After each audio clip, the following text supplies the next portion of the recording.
edition of Cohasset Comment. I'm your host today, Town Manager Chris Sr., and on this episode we'll take a look at 1 year of Cohasset response to the COVID-19 crisis, including a look at today's successful vaccine clinic, which is starting to give hope to all residents about a return to normal life. As part of today's episode, we'll talk to Glenn Pratt, Chief Robert Sylvia of the Fire Department, Lieutenant Greg Lennon, Director of Public Health Pam Fahey, and our public health nurse Mary Goodwin.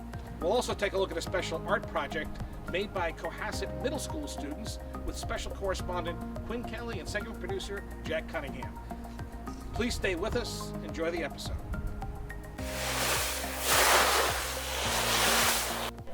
I'm here today with Glenn Pratt, our Director of Emergency Management, Greg Lennon, the Executive Officer of the Cohasset Police Department, and Robert Sylvia, the Cohasset Fire Chief, as we look back a year on the COVID crisis here in Cohasset.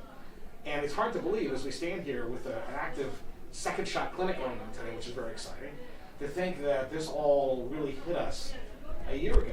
And Glenn, it was amazing. I know we were all kind of contacted, again, that last weekend, February, first weekend of March. We got a text on a Sunday afternoon from our public health nurse, Mary Goodwin, the four of the group, saying that there was a confirmed case of COVID in Cohasset. And my first response to her was, "Who told you that?" And then it was confirmed. She got it from state public health. And the next morning, we convened a meeting of 20 department heads to start to talk, including school department, at our emergency operations center, to start talking about the eventualities. Little do we know it would be 360 days out. And the thing, we actually had talked, Glenn, about a couple months before, just in case, right? We had ordered some PPE. We had ordered some thermometers. Mary wanted thermometers and alcohol swabs, just in case, right? And then what happened? You're exactly right. We had that meeting, and we were deciding, should we practice and do a drill on our preparedness for some sort of an emergency where we'd have to do vaccinations. And we decided to buy some little stockpile of supplies, which we did, yeah. That was probably in January, I think. It was, yeah. And we, little do we know that our practice drill on giving vaccinations would happen a year later. Exactly. Full blown. Full blown, exactly. So, Chief, this has been a really unique year, I guess, right? Is that what that is a major understatement, that it's been a unique year. And as Chris said, the timeline is that we got notified the very beginning of March, and by the middle of that week, we had already convened the meetings that Glenn has already mentioned. We had a morning phone call at 8 o'clock every single morning, and that ran for almost 3 months. And on top of that, we also went in front of the Board of Selectmen the following Tuesday, and a state of emergency was declared in the town of Cohasset so that we could start making plans, because no one knew where we were headed at that point. That's when the idea of the pandemic had first started, and we were looking at, exactly how was this going to affect the town of Cohasset.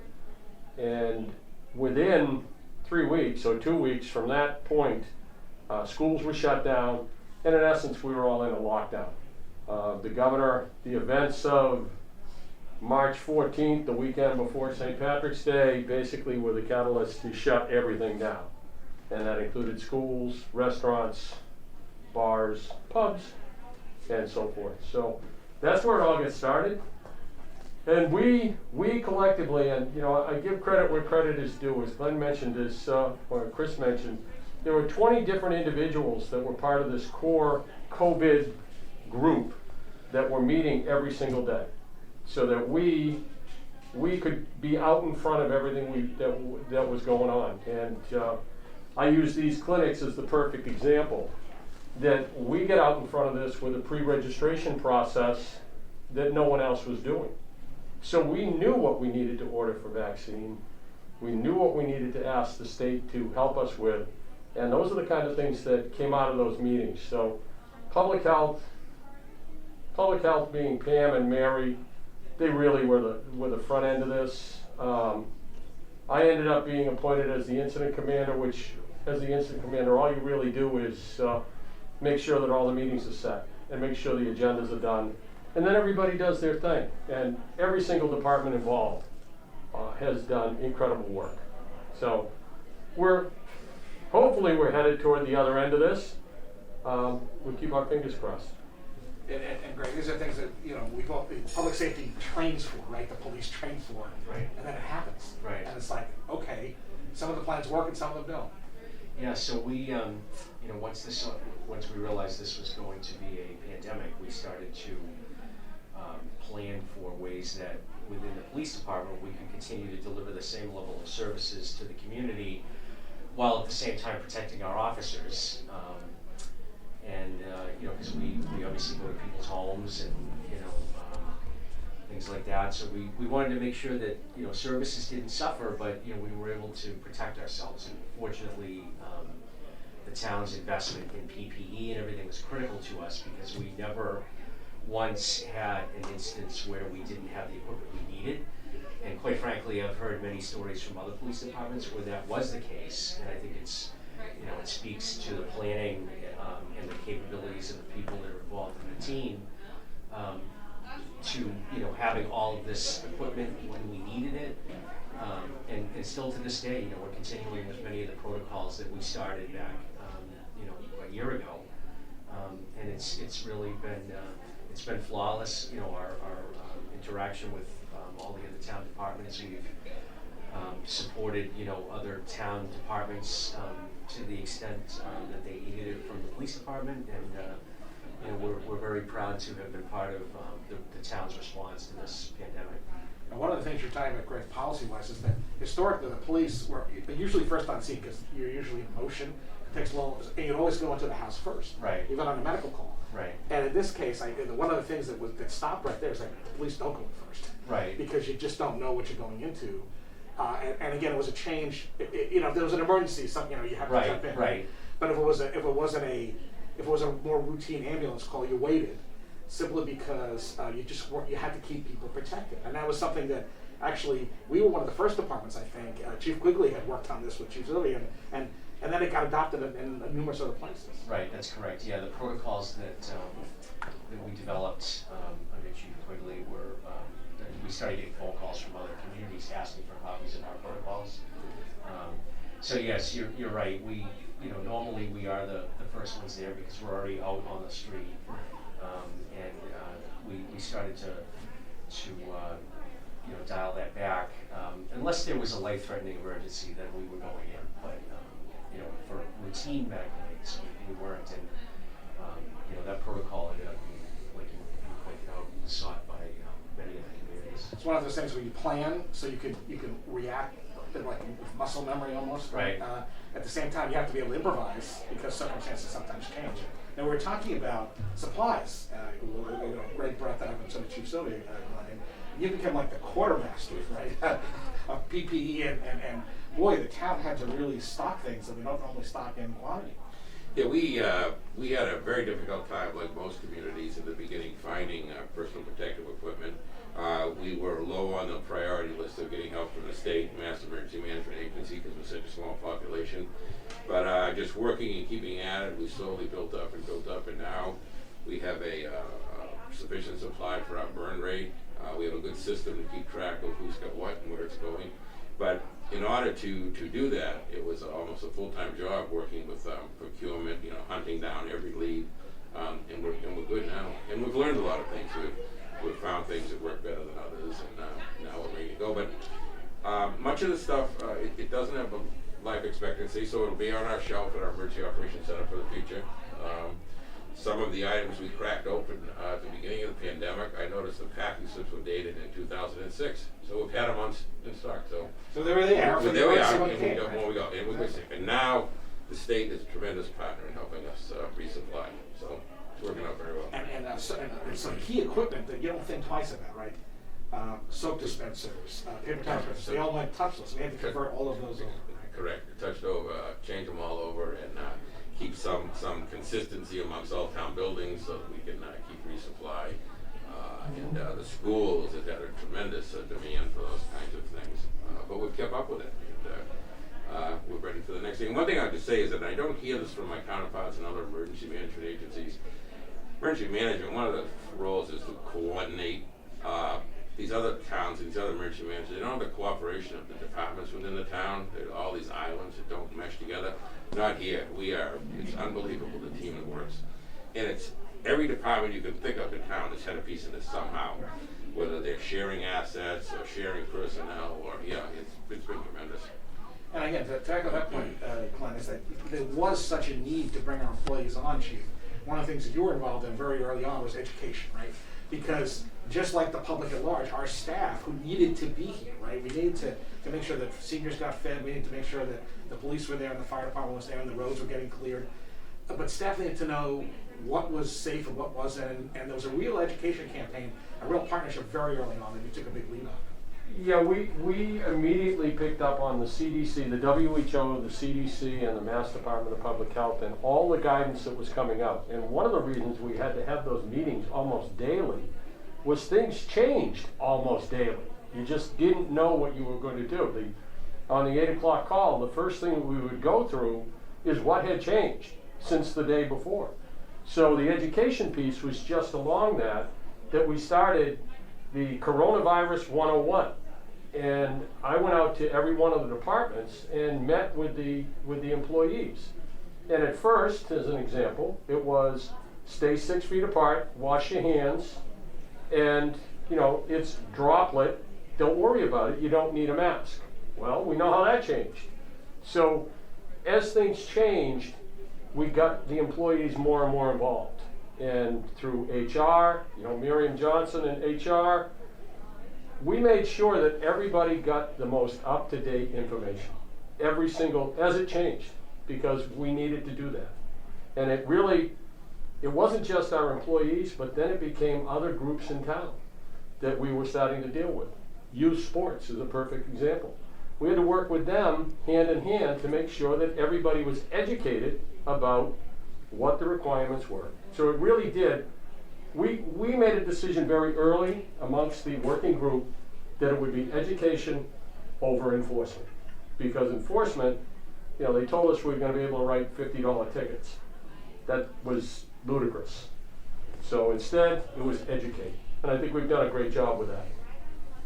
In fact, I think, Greg, that's one of the really big lessons out of this. So we did walk around with the authority. In fact, there were a couple of times where I know that there were letters that were sent to some parents when we were having trouble early on with folks particularly kids not following the directives, and where we had to tighten up, like at the beach. That said, you folks are on the front lines, and it was really important to set an example. In fact, we used a lot of folks in uniform in our big education campaigns, wear a mask to protect us, and we wear it to protect you. Right. I mean, and how did that kind of work? How did everyone feel about that on the front lines? We wanted to set a good example for the public. We've actually been very diligent, as I know all town departments have, but I can only speak for the police department, as far as practicing social distancing, the wearing of masks and everything. And it worked out for us because we did have a couple of officers that ended up becoming infected, and it didn't spread within the department. So it demonstrated to all of us that these measures do in fact work. We tried to, we'd seen it firsthand, and the nature of our relationship with the community, we wanted to, as Chief Sylvia said, we wanted to educate when the opportunity arose, which it did. Almost everybody that we interacted with was respectful, and they understood where we were coming from. And I personally noticed mask compliance and whatnot is even now is much better than it was initially. There was still a learning curve at that time.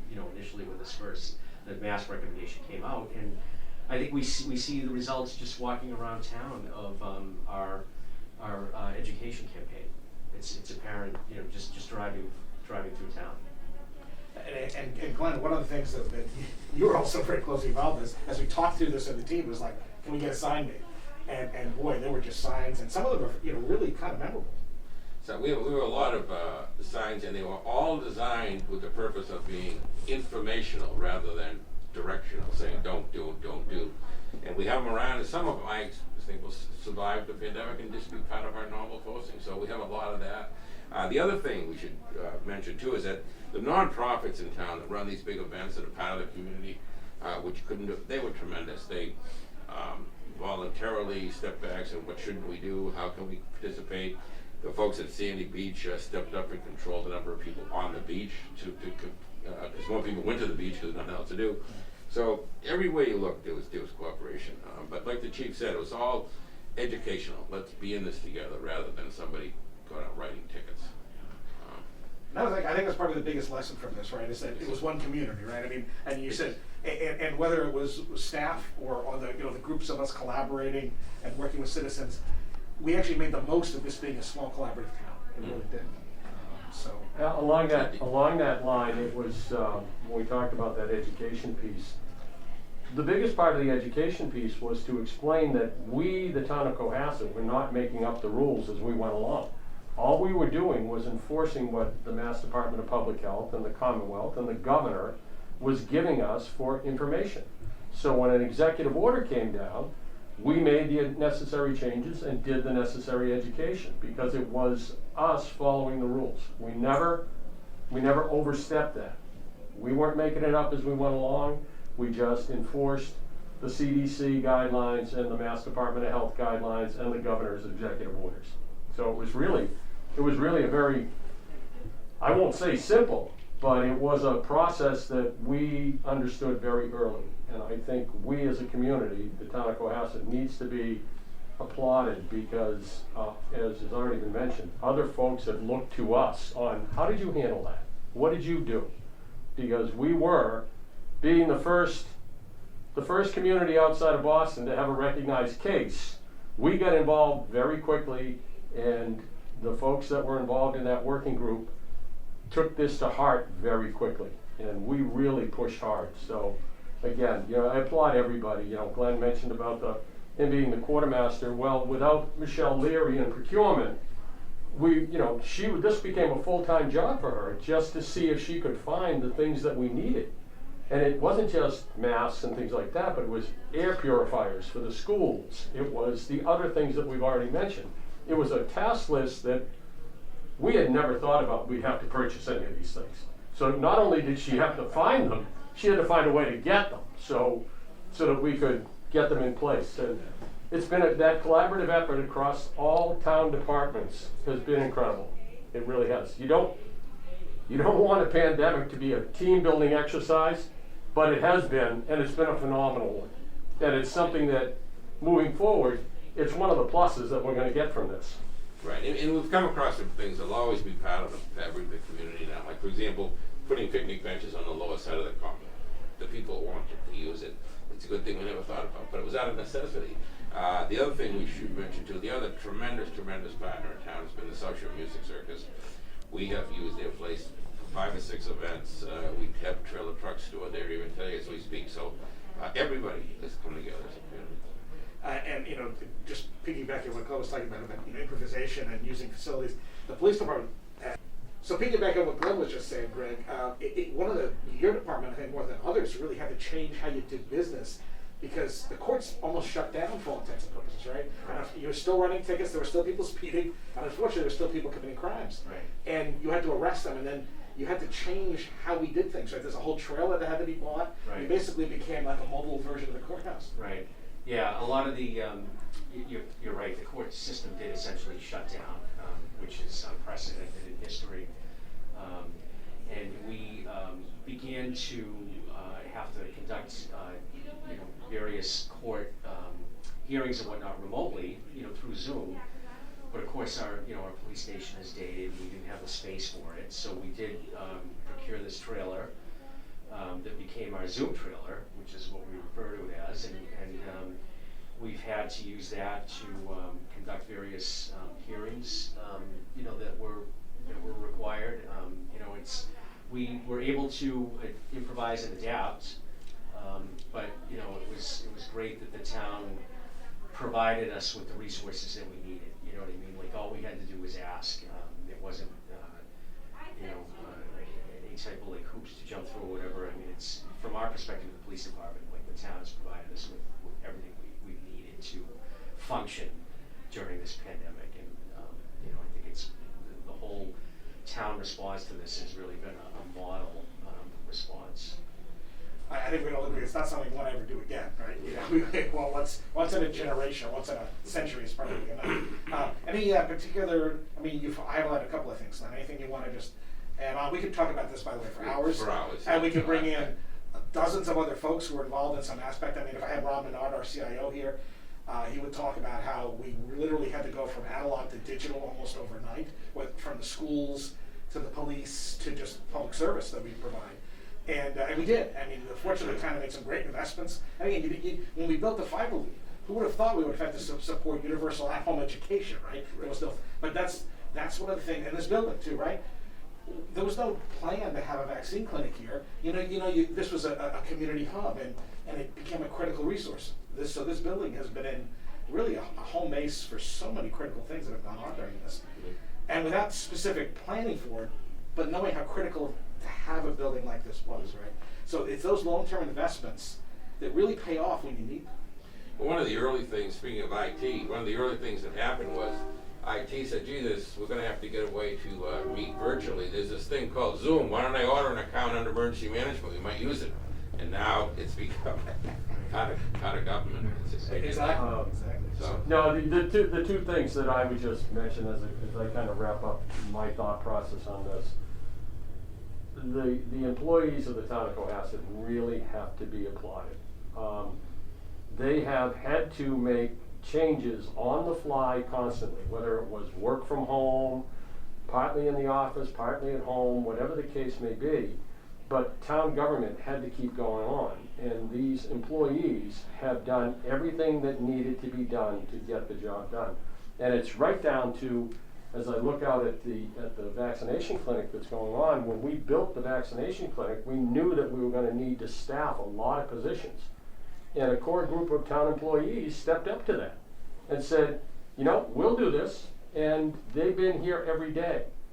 This clinic very simply runs like a fine Swiss watch. It really is spectacular watch, and the fact that we could do twice the volume that we do on a daily basis when we get vaccine. So we built this, we collectively, the group, built this to really have a high throughput. And unfortunately, because of vaccine supply, we haven't been able to get the things done we want. But I have to applaud the employees of the town of Cohasset, the staff of the town of Cohasset, whether it be at the schools, at town hall, at the library, here at the senior center, police, and my final note is fire. The guys at the firehouse, obviously, when this first came in, we had to make changes inside the house. Because if you know anything about a firehouse is like a family. And the thought process is always the same thing. If one of us, when we all go to a fire together, if one of us is going to go down, we're all going down together. If the ship sinks, we're all going with it. We had to get away from that. And we had to understand that we were more concerned about the virus coming into the firehouse than coming from the firehouse back to home.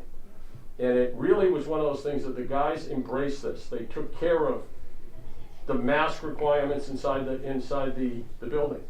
The firefighters have been wearing masks inside the building since March, whenever they're at work.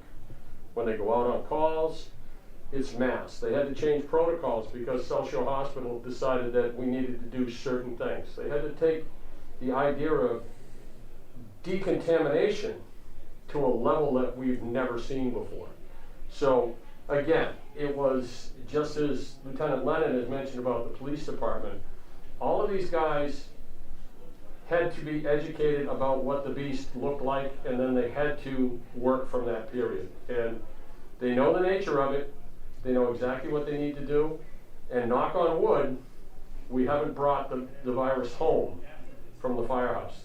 Just as the police said, we've had a couple of people that contracted it, but it wasn't because of an exposure at the firehouse. So kudos to the guys at the firehouse. They did a phenomenal job during this past year addressing everything that came with COVID. So that's kind of my thoughts in closing, Chris. You get the last word, Lieutenant. Okay. We're very pleased with, from the police perspective, the way this has proceeded, for the past year. impressive to be involved, you know, with such a effective and competent group. And you know, we really feel like we've, you know, as a contributing member to the town's team, that collectively we've accomplished something that's really I think we can be proud of. Well, we could talk, as we said, for a long time about this, and we probably will again. But I want to thank for our time here today, our Emergency Management Director, Glenn Pratt, Lieutenant Greg Lennon, the Executive Officer of the Cohasset Police Department. Chief Quigley is on vacation, by the way. There's a reason he's not here today. He will be in a future show, and he's been around a lot too. So underscore Chief Quigley would be standing in the room as well. So and thank you, Chief Sylvia, for all your leadership and everything during this pandemic. And again, more to come. So great. Hi, how are you? It's all been good. All been good. For left arm or right arm? Left. Left? Okay. Special one for you. Did you feel it? Okay. All right, real quick. You're not going to use that chair. No, she can stay right there. No. You're a bleeder. Yes. You are. I'm very happy to have gotten my second vaccine today. It's wonderful, easy, convenient here to have it done in Cohasset. I thank all the staff. They've done a wonderful job.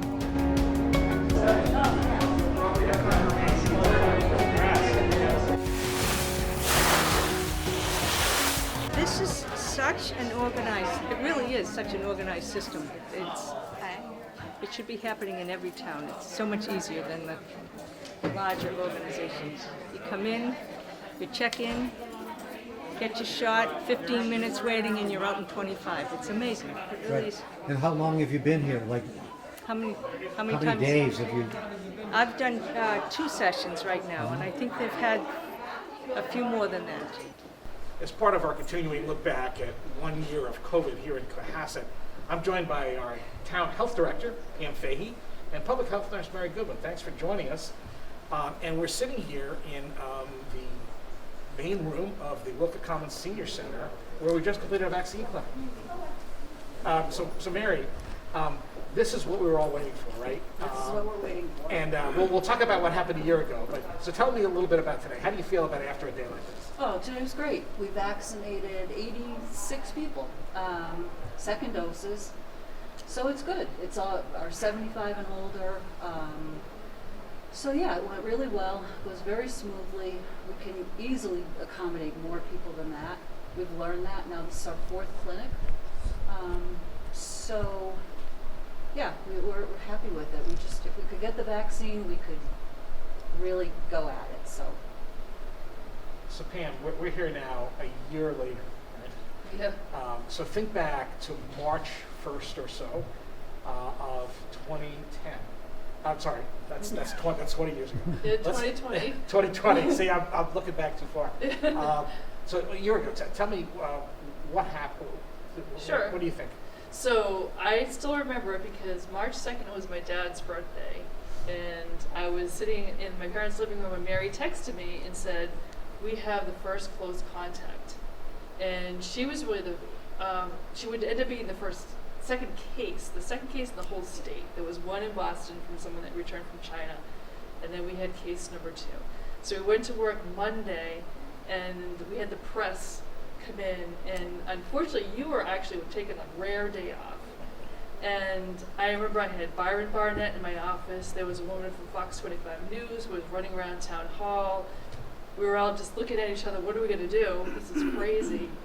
And it just really exploded. So we didn't really have time to gather and plan too much. It was just thrust upon us immediately. But we got it together pretty fast, and we had meetings every day with our emergency management team, and before you know it, we were on the right track of, being organized and knowing what we were going to do. So I remember, Mary, when we were talking about this back in January, a year ago, January, and you were like, maybe we should get a few alcohol swabs and some thermometers. And we said, sure, let's, they don't go bad, right? Right. Who would have thought that a few months later you were going to be meeting them, and that we were kind of ramp up. I just spent some time with Glenn Pratt and Chief Sylvia and Lieutenant Leonard talking about some of the logistics and all. But tell me about that first call you got back a year ago. So the first call was on a Sunday afternoon, so it must have been, that was March 2nd, It was I guess? March 2nd. And I happened to be out in the yard, and I got a call on my cell phone, and it said on the caller ID, Mass Department of Public Health, and I thought, why would they be calling me on a Sunday?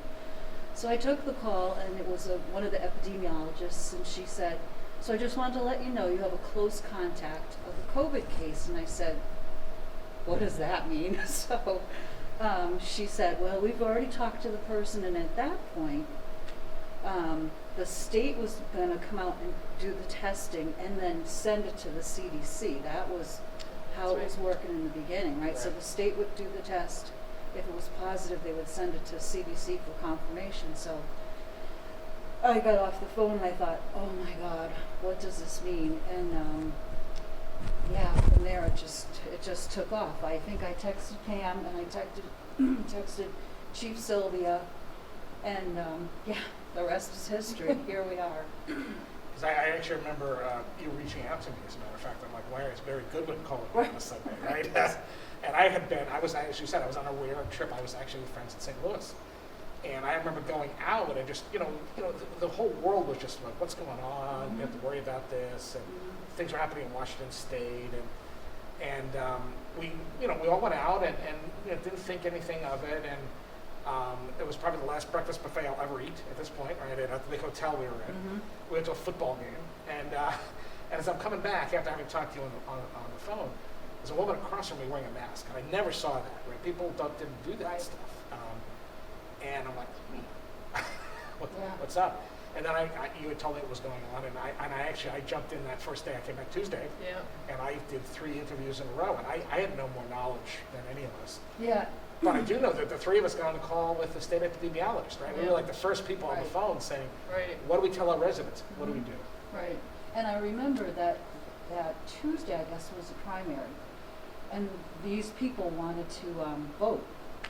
How do we do that, right? So it was crazy, because at that time we thought the virus could maybe live on objects, so we were handling the ballot with gloves, and we've learned a lot.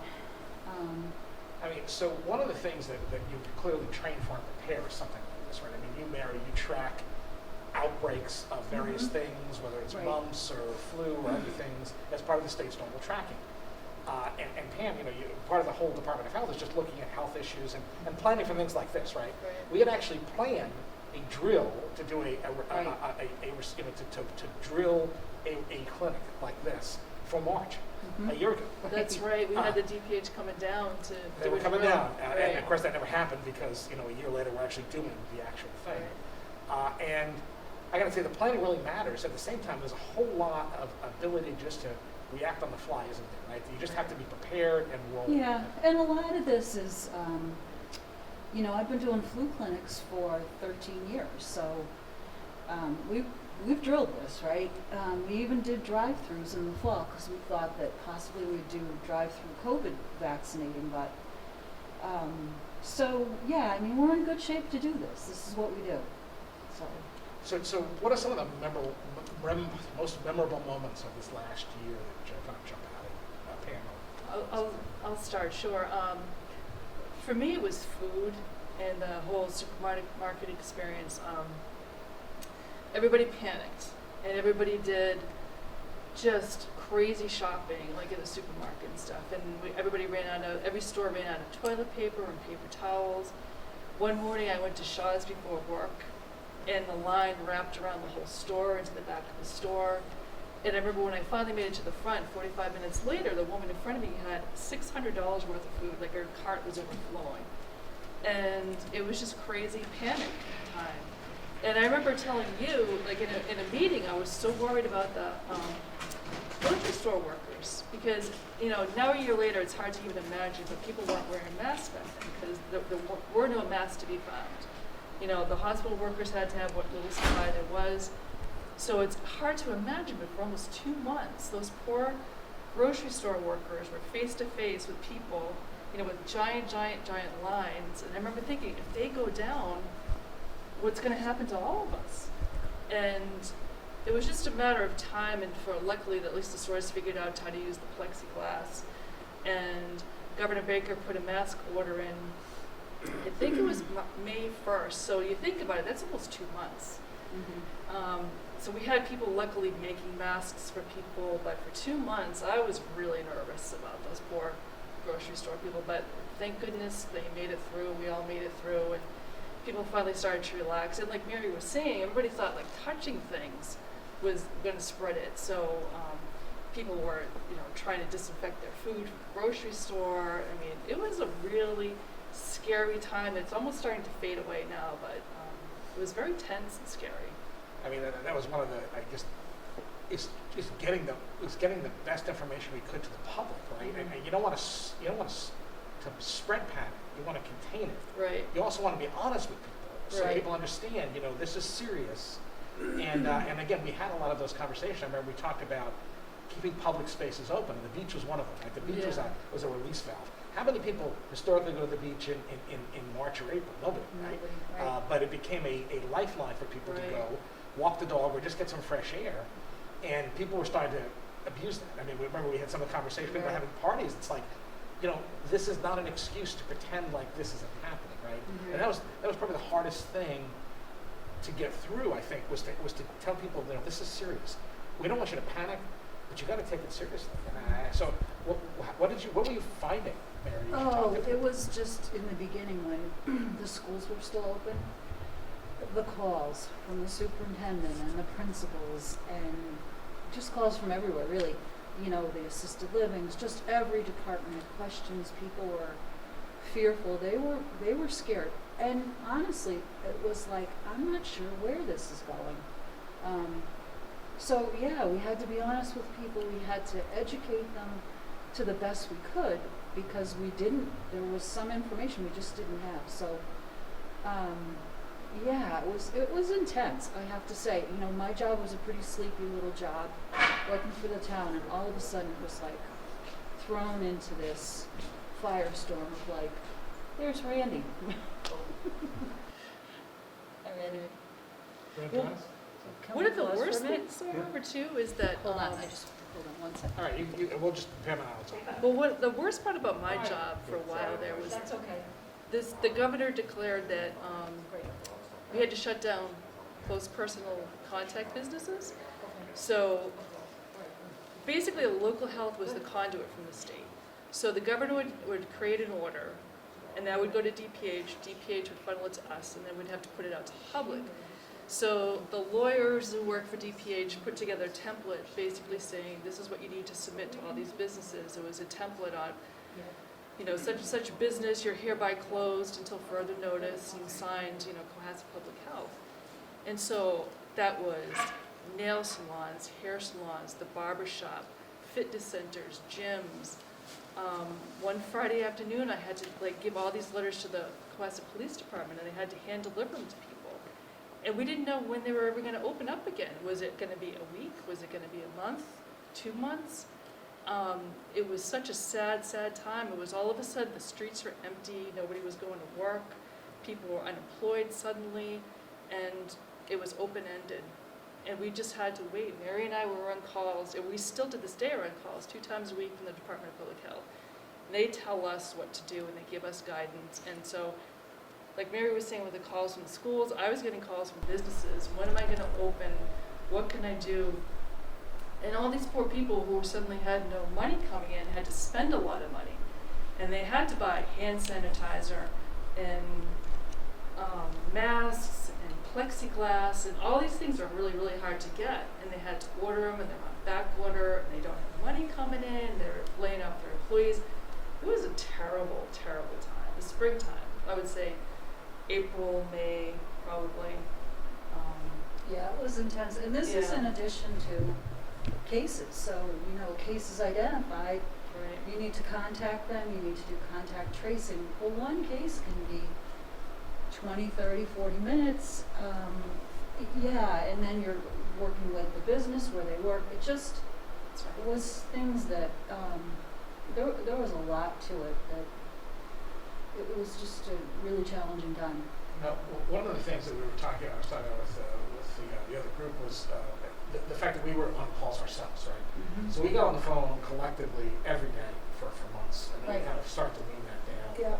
Yeah. And I think that collaboration really made a huge difference because we would talk things through on a call, right? Sometimes we'd start off here and we'd end up here after having talked through it. You know, we talked through what were the concerns from residents, what was the concerns from staff, and then you'd be like, well, here's what we're hearing from the Department of Health and how do we make this work. Right. And so how do you think that whole process worked? Oh, that's key, Yeah. to have that team approach. Because no one person is making decisions, right? You talk it out, you decide as a group, and then it gives you a unified front, right? So I think that was key to getting through this, and it still is, you know? I mean, right now, if we have extra doses, we come together as a core group, who are we giving these to? So that's been really a huge part of our, I guess, success maybe, or hoping. Definitely. Yeah. Yeah, we couldn't have done it. If it was just Mary handling all the cases and me handling all the businesses and questions and stuff, we couldn't have done it alone. There's no way. Right. Yeah. The fact that it wasn't that we had a choice, right? Right. I mean, this was thrown at us, and it's our job, right? And, you know, the government is here, and people at that point were looking to us for answers. Right. And we didn't have the luxury of saying, sorry, we're closed, right? Right. And I know there were all times that all of us might have said, hey, I wish we could have this day off, right? And by the way, it's been super critical that as things have at least got more regular, okay? We did allow people to take some time because you have to decompress a little bit. That said, the fact that we were all able to support each other and we had the right people in place, right? I mean, none of us, and again, you've been doing this for a long time, Mary, right? And you've seen a lot of things as public health nurse. Right. But not like this. This hasn't happened in a generation, or I'm sorry, 100 years. 100 years. And again, Pam, you know, you've done all kinds of work in your career, and we tabletop and we train for these things, right? And as you said, Mary, flu clinics, right? So the mechanics of a lot of what we've done for other things. So that's one of the things. It's almost like a remembered story. Yeah. You know. Right. Like the template is there. Yeah. But there were days, I have to say, in the beginning when I thought, can I do this job? Like, I hope I can do this, you know, and do it good, be effective. Yeah, it was very intense in the beginning. Yeah. Now here we are. We're a year later, and we're actually coming into spring. It's almost like we were coming into spring, but we weren't last time, right? Because things were Right. lacking. It was almost like winter never ended. Yeah. And we're finally starting to see light at the end of the tunnel. And tell me some of the reactions you're getting from residents who've been able to work with you. Oh, they're so relieved to be vaccinated. It's really, I don't think we understand the stress that people have been under, the isolation, you know, they can't see their family, they can't see their grandkids. They're so relieved to get this vaccination. I've never seen people like that. You give them a flu shot, they get their flu shot. I've vaccinated hundreds of kids. They don't want to get vaccinated, but this is Right. like, the sense of relief is unbelievable. Yeah. Giving people back their freedom, basically. And Yeah. the ability to see their families and hug their grandkids and stuff. It's been really rewarding because, I mean, like I said before, in the beginning it was so sad to shut people down, but now to not only have businesses open up and operating safely, but to give them this freedom with the vaccine has been really tremendous. Well, one of the things that we've been able to do here locally is also direct contact folks. Right? We you know, Pam, you were like, we need to set up a pre-registration system, and we did. We actually had town staff, Jason Federico and others, were able to pull us together. Yeah. And then it gave us the tools that we can walk through this. And obviously, things have changed. You know, unfortunately, not quite the way we would have liked. We would have liked to have done more of these. Right. That said, what we've been able to do though has really made a real impact on people. Right. I mean, one of the good things about being a small town is that the state has only been giving out 100 doses per town, and luckily it has a bigger impact if you're a smaller town.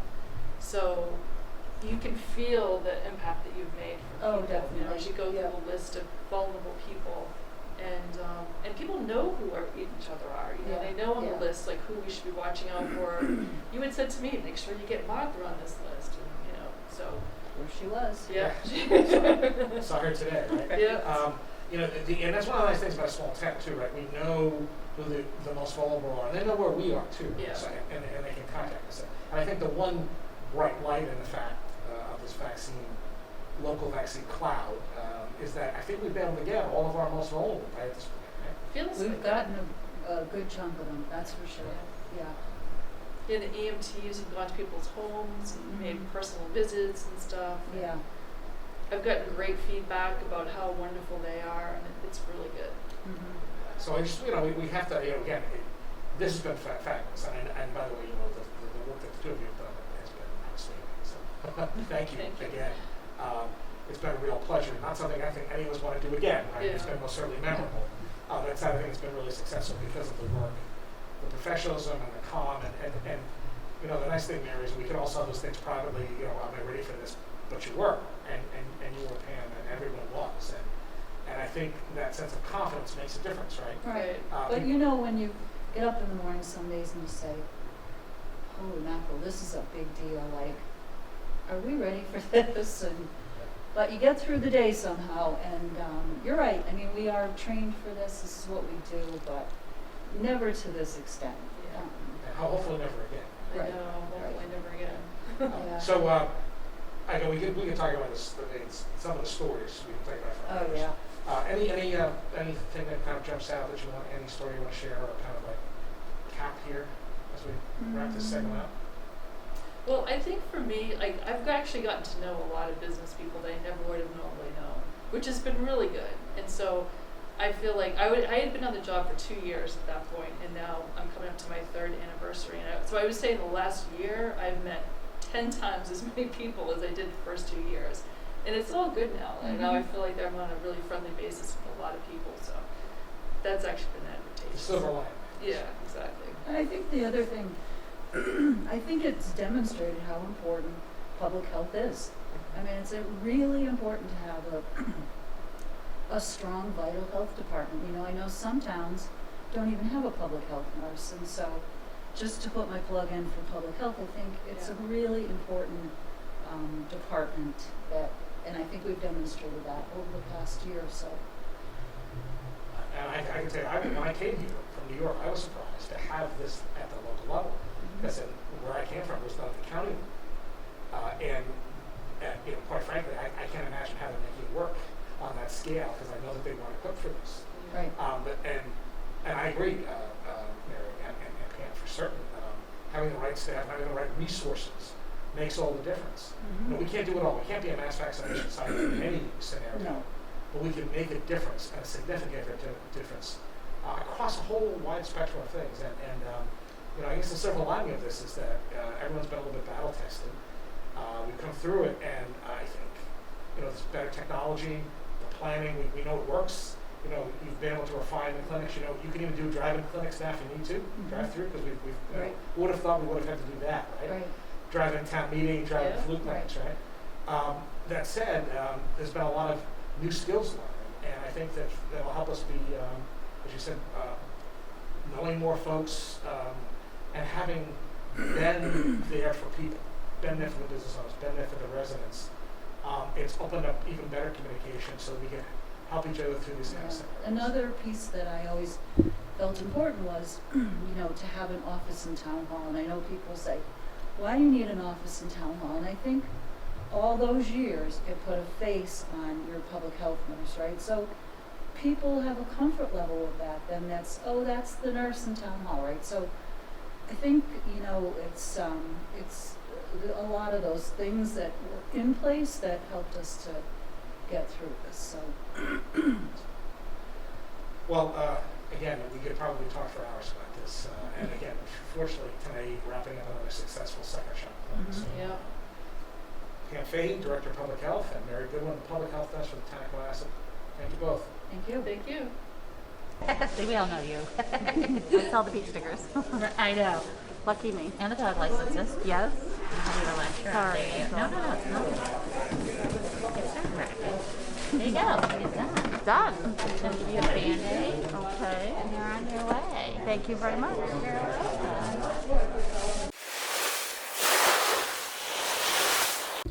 For those suffering with different illnesses, the holidays can be an especially challenging time.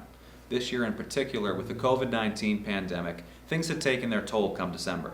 But one Cohasset resident had a brilliant idea to spark some holiday cheer for those in need. Jen Sullivan works as a nurse in the Neurosciences Care Unit wing at Mass General Hospital.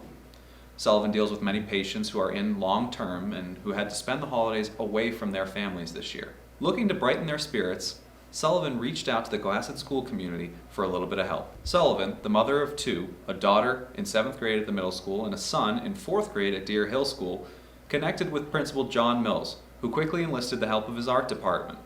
For a few weeks in December, Cohasset students crafted away, creating artwork to be brought into Mass General. Over 200 pieces were collected and brought to the hospital, where they were hung by Sullivan and her team of nurses on that wing, decking out the unit to try to spread that holiday cheer. Sullivan said that the feelings of happiness and joy for both the staff and the patients brought on by the artwork was immeasurable, and said that it was a great way for patients to feel like they were still connected to the outside world and that somebody there was caring about them. As the calendar turned and Valentine's Day came over the horizon, Cohasset Middle School's art teacher Laura Schwartz decided it was time for some new artwork to be hung at Mass General. So Laura, after doing all of the artwork in the winter, you decided to take it upon yourself and give them some new decorations for Valentine's Day. Yep. What kind of went into that? Why did you love so much the project? Well, Mr. Mills, Principal Mills, put the photos that Mass General Hospital took at the hospital, and it just looked so much more colorful in the hospital, but it was mostly red and green and holiday themed, so I envisioned warm, happy colors for Valentine's Day and spring coming, so I thought the kids would love to make more stuff that was more for Valentine's Day, and they were definitely ready to make more stuff, so yeah. Very nice. Yeah. And I think you had a shift of your cohort, I guess would be the way to say it. Yes. So some students that didn't get to before now got to participate. Exactly. Yeah. So I made a new assignment, and I put examples. As soon as people started handing in stuff, they could look at Google Slides and see examples for ideas and whatnot. And yeah, so it was nice. I got a lot of kids involved. It was fun. Yeah. About how much artwork did you put together? 40 pieces each time maybe, but plus I had these 3-dimensional things that hung. So we had so many that I had to literally attach them together to combine them, because I knew the hospital only had so much room to hang them. So, and I'm waiting for the pictures to see how those look. So I'm looking forward to that. Yeah, tell me a little bit about when you guys got the pictures back the first time, the response from the students. Oh, well, so they have a TV as you enter the middle school, and so they would look up on and watch them scroll so that they could see. But I also put it together in the Google Slide. In the classroom, they can access that show, and it was thrilling for them to see the pictures in the actual hospital. And yeah, it was very exciting. Yeah, that's why I couldn't wait to do it again. Yeah. So it's nice to be appreciated. Art, I don't know. That's why I did it. It makes you feel good that you're Absolutely. giving to people, because those poor people are going through so much. Well, that's it. When we spoke to Jen Sullivan, she told us a little bit about how much it just brightened everybody's day, and that it gave them a feeling of connection to people outside. So Oh, that's nice. knowing that, I mean, just how nice is it to be able to do what you said and just kind of Yeah. give that people a connection like that. Yep, that's Wonderful. awesome. Yeah, I actually made little bags for the people at the hospital. That's why I'm kind of curious to see whether they were given out to patients or whether they were given out to staff members, but I had all these little gift bags, and they happened to be red. So I drew hearts on them, and then as an artist, I doodle all the time. So I had a whole pad of drawings that I did, and I just put them in all the little gift bags. And I went to the dollar store, and I got these little Valentine necklaces and put one in every bag. And then I got these little pens, thinking that the patients, if they wanted to write cards home, because I also like to make cards in my, I don't know, they're just fun to design. So I made cards, and I put those in all the bags too. So I'm curious to see whether, patients got to write home, or I wasn't sure, like, is that too much? Could they actually write, or would the nurses write for them? And, I don't know. So anyway, I got to use my art to hopefully make some people happy, because, yeah, that's what it's all about. Yeah. So, yeah, so it was all good, Good. yeah. Need anything else, Jack? I think that should be all set. All right. Simple enough. All right, we did it.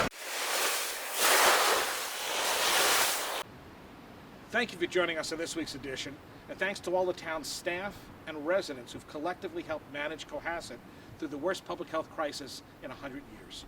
Spring is coming, get your vaccine soon, and please keep wearing a mask and stay safe. For all of us at Cohasset 143 TV, thanks for watching.